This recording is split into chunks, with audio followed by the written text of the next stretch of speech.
Assalamualaikum, Football United, ringan amatiran ala gue. Kali ini gue mau ngobrol ringan soal masalah, ya judulnya sih gue tulis Ralf Rangnick bisa apa ya. Well, ini ngobrol ringan aja, pendapat subjektifnya gue ya.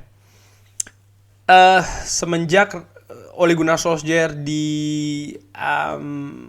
tidak lagi di tim, lalu klub memutuskan untuk memiliki manajer interim dari luar, yaitu adalah Ralf Rangnick. Setelah ada beberapa calon kan, termasuk contoh Lopetegui, Antonio Conte, bahkan kalau menurut gue tim kepelatihan dari Ole Gunnar Solskjaer, contoh kayak Michael Carrick, itu juga merupakan salah satu calon ya. Cuman akhirnya tim atau klub memutuskan untuk menggunakan manajer interim Ralf Rangnick untuk 6 bulan, lalu setelahnya akan jadi konsultan. Nah, pada saat penunjukan Ralf Rangnick cukup heboh media sosial, media sosial, media digital dan lain-lain ya.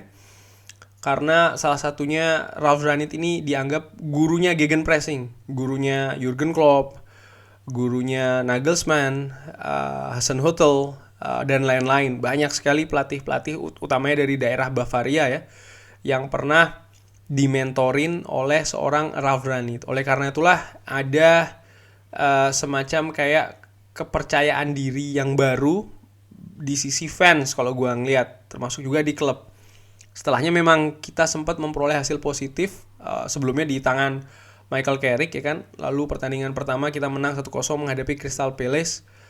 Nah, setelahnya mulai goyah nih. Termasuk sekarang belakangan ini kita tersingkir di Champions League, lalu semakin tercecer di papan klasemen, tersingkir di Piala FA oleh Middlesbrough di kandang sendiri, melalui adu penalti yang tadinya kita sangat diunggulkan untuk bisa menang. Artinya kepercayaan diri yang dimiliki oleh tim dan juga fans utamanya dari ketika masa Ralf Rangnick ini datang, sekarang semakin lama semakin turun. Mulai banyak suara-suara yang mempertanyakan kemampuan Ralf Rangnick ya kan. Pun juga banyak juga pendapat yang mengatakan melupakan musim ini, sudah mulai melihat ke musim depan, berita Erik ten Hag dan lain-lain. Nah, gue ingin menyoroti soal masalah yang mempertanyakan atau meragukan seorang Ralf Rangnick, katakanlah demikian. Ini sekali lagi ini pendapat subjektif gue. Well, gue sudah pernah bikin video dulu waktu masih kabar belum jelas pada saat itu siapa yang akan menggantikan Ole Gunnar Solskjaer. Salah satu calonnya memang pada saat itu adalah Ralf Rangnick, dan gue intinya di video gue itu gue mengatakan apakah Ralf Rangnick ini cocok untuk menangani Manchester United. Pada saat itu gue mengatakan sebenarnya tidak. Kalau menurut gue ringan amatiran. Kenapa? Waktu itu belum direkrut ya Ralf Rangnick sebagai interim, selanjutnya sebagai konsultan. Tidak, pada saat itu masih betul-betul belum jelas ini. Pada saat itu bahkan posisi Ole Gunnar masih sebagai manajer dari Manchester United. Cuman mulai ada pendapat di luaran sana di media, sosial media, salah satunya disebutkan adalah Ralf Rangnick. Pada saat itu gue mengatakan sekali lagi Ralf Rangnick tidak cocok. Kenapa? Praktis karena gue melihat pengalaman terakhir Ralf Rangnick di dunia sepak bola, di mana terakhir kali dia menjabat sebagai manajer tim ya, itu sudah cukup lama. Bahkan di beberapa posisi terakhirnya dia ini tidak bersentuhan secara langsung dengan tim di atas lapangan. Dia lebih tinggi lagi, sporting director kalau tidak salah di Lokomotiv Moskow, lalu menjadi director something di Red Bull Group, bahkan ya bukan hanya Red Bull salah satunya tapi Red Bull Group di Leipzig juga seperti itu. Jadi dia cukup ada rentan waktu yang cukup lumayan dari terakhir kali dia ini menangani tim. Dan menurut gue juga singgung di video itu bahwasannya dia memang gurunya gegenpressing, tapi di dunia sepak bola setahu gue ya, terutama di dunia keinstrukturan, tidak bisa kita menganalogikan kalau si guru ini bakalan lebih jago daripada muridnya. Kayak di dunia persilatan ya, atau drama persilatan, di sinetron-sinetron. Tidak seperti itu kalau menurut gue, karena keadaannya berbeda, implementasinya pun juga berbeda. Itu di video itu gue mengatakan demikian. Jadi intinya ya keadaan klub Liverpool, Bayern Munchen, Southampton dan juga Manchester United ini berbeda, sehingga belum tentu kalau seandainya Ralf Rangnick ini menangani Manchester United pada saat itu maka akan langsung lebih hebat daripada dalam tanda kutip muridnya yang menangani Southampton atau mungkin menangani Liverpool atau Bayern Munchen sekalipun. Tidak, karena tentu saja kondisi dari masing-masing klub ini berbeda. Pun juga kalau ditukar-tukar itu menurut gue, karena pastinya ada waktu adaptasi lagi dengan pemain-pemain yang tentunya secara individu satu dan lainnya ini kan berbeda. Nah, itu pada saat itu. Dan setelah ditunjuk Ralf Rangnick pun juga gue melihat bagaimana yang terjadi di Manchester United setelah dia datang. Ini kan terlihat sekali banyak bongkar pasang formasi ya kan, dari 4-2-2, 4-3-3, 4-2-3-1. Lalu di musim dingin kemarin beberapa pemain dalam tanda kutip lepas sebagai pinjaman, Donny van de Beek, Anthony Martial ya kan. Lalu kasusnya Mason Greenwood juga. Belum lagi kondisi dari Marcus Rashford yang tidak kunjung membaik. Masalah internal soal masalah contoh Harry Maguire yang dibu di tim nasional dan lain-lain. Sementara sepertinya Ralf Rangnick ini tidak diberi kebijakan untuk mendatangkan pemain baru karena statusnya sebagai interim di musim bursa musim dingin yang kemarin ini. Ini kan juga menambah tantangan. Sementara kalau dibilang ya dia ini kan gegenpressing, ya menurut gua gegenpressing itu membutuhkan kesiapan fisik dari para pemainnya.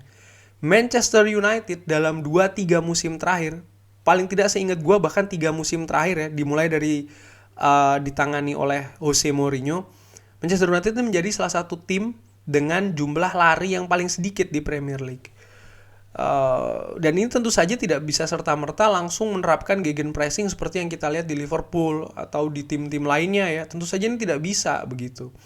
Dan kalau seandainya pendapat mengatakan kalau ini salahnya Ole Gunnar Solskjaer, ya gue tidak sepakat dengan amatiran ala gue, karena faktanya pada saat dilatih atau dipegang oleh Ole Gunnar Solskjaer di 2 musim sebelumnya kita memperoleh hasil faktanya ya lebih baik daripada sekarang ini. Memang ada pendapat yang mengatakan ya tapi tim-tim lain kayak Liverpool kehilangan Van Dijk lah. Ya tapi kan kita nggak menghadapi Liverpool tiap minggu.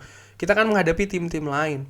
Masalah gaya permainan yaitu punya preference masing-masing daripada pelatih. Dan ada data yang mengatakan kalau Ralf Rangnick ini memperoleh kemenangan 47% atau kurang lebih seperti itu, yang ini merupakan paling sedikit di manajer-manajer di Premier League ya.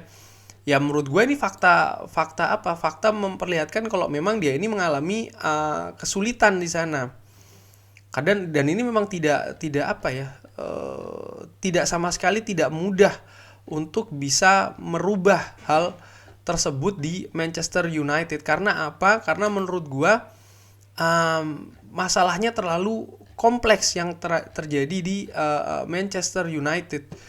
Nih dari Optajo gua ambil ya. Jadi Manchester United ini hanya menang 47% dari pertandingannya di bawah Ralf Rangnick. Ini adalah win rate paling rendah di antara manajer-manajer lainnya di Premier League. Ya inilah fakta Manchester United. Problemnya lebih kompleks. Dibilang permasalahannya adalah manajer, enggak. Sebenarnya ini sudah gua sih sudah melihatnya ini dari zaman David Moyes bahwa sebenarnya permasalahan ini bukan di manajer. Dibilang masalahnya di pemain. Ya bisa jadi ini juga di pemain, ya betul di pemain. Tapi kita tidak bisa berhenti hanya sampai mengidentifikasi oke, masalahnya di pemain. Bagaimana bisa masalahnya di pemain? Ini kan terkait juga dengan bagaimana bisa pemain-pemain tersebut datang ke Manchester United. Kalaupun sudah datang cara datangnya seperti apa? Ini kan juga jadi masalah. Maksud gue begini, pemain A, bagaimana mungkin dia bisa datang di Manchester United? Siapa yang mendatangkan? Lalu caranya bagaimana? Maksud gue begini, pemain-pemain tersebut berapa transfernya? Gajinya berapa? Ini kan juga berpengaruh ke penampilan di atas lapangan. Ini kan juga berpengaruh ke attitude dia di klub. Apakah itu disetujui oleh manajer atau tidak, itu juga hal lain yang tentunya berkaitan dengan penampilan tim bahkan di atas lapangan. Dan problematika ini menurut gua ini akumulasinya cukup besar dan tidak bisa dirubah hanya dalam waktu 1-2 bulan setelah Ralf Rangnick datang ke Manchester United. Dan ini yang terlihat di sana kan, masalah-masalah seperti ini sebenarnya sudah diidentifikasi dari zamannya David Moyes yang tidak punya waktu lebih, ya kan. Louis van Gaal pun juga demikian, Jose Mourinho juga, Ole Gunnar Solskjaer juga iya, dan sekarang di Ralf Rangnick. Maksud gue apa? Permasalahannya sedemikian kompleks begitu. Jadi, dan gue melihat ya memang akan sangat sulit sekali bagi Ralf Rangnick. Dan ini gue singgung juga di video gue yang lain, yang gue mengatakan apa pengharapan gue di Manchester United, apakah trofi atau tidak. Gue mengatakan bisa finish 4 besar aja itu sudah merupakan sesuatu yang sangat luar biasa bagi Manchester United musim ini, dan ini yang terjadi. Bahkan gue mencurigai, ya ini pendapat pribadi gue dengan amatiran, bahwa sesungguhnya Ralf Rangnick ini berada di tim ya sebagai manajer interim untuk sampai dengan akhir musim, berarti dari bulan Desember, berarti 6 bulan ya. Itu tugasnya untuk salah satu tugas besarnya adalah untuk mengidentifikasi masalah-masalah di Manchester United, sehingga nantinya ketika dia naik menjadi konsultan, dia sudah tahu apa-apa saja yang harus diperbaiki dan kenapa masalah-masalah itu sudah ada. Dan dengan posisinya dia sebagai konsultan yang tentunya lebih tinggi daripada manajer, dia memiliki, gua harapkan ya, memiliki power untuk melakukan perubahan. Dan ini kan kalau dari kabar yang sudah ada sekarang sudah terlihat dari bagaimana negosiasi dengan Erik ten Hag, di mana Erik ten Hag juga mengajukan banyak poin untuk memastikan supaya dia ini bisa bekerja dengan memiliki support yang bagus, memiliki jaminan dari board management kalau perubahan di Manchester United ini bisa berlangsung, dan dia mendapatkan support untuk hal tersebut. Jadi kurang lebih demikian. Memang sekali lagi kalau ada yang niringan amatiran ala gua ya, berpendapat ya Ralf Rangnick bisa apa sih, katanya gegenpressing bla bla. Ya memang seperti inilah, tidak bisa secara instan. Ada yang namanya proses, dan itu tidak bisa dilakukan ternyata dengan problematika atau masalah Manchester United yang sangat kompleks, sudah sedemikian lama, tidak bisa dalam hitungan bulan. Dan menurut gua nanti manajer baru siapapun itu, lagi-lagi gua ulangin, kalau seandainya mendapat hasil bagus di jangka waktu pendek ataupun hasil jelek di jangka waktu yang pendek, itu tidak bisa menjadi tolak ukur, karena sekali lagi proses ini akan memakan waktu yang cukup panjang. Kurang lebih demikian sih menurut gue. Jadi kesimpulannya ya memang tidak bisa disalahkan sepenuhnya kalau menurut gue Ralf Rangnick. Dia datang menduduki kursi panas ini dengan waktu yang pendek, manajer baru masuk di tengah jalan tuh menurut gue bukan hal yang mudah. Di tim lain mungkin bisa berhasil karena mungkin tim lain biasa melakukan hal tersebut ya, lebih biasa melakukan hal tersebut, bongkar pasang di tengah jalan. Tapi Manchester United kan tidak begitu. Dan mungkin terakhir kali yang bongkar pasang di tengah jalan adalah seorang, lupa gue, Ole Gunnar Solskjaer.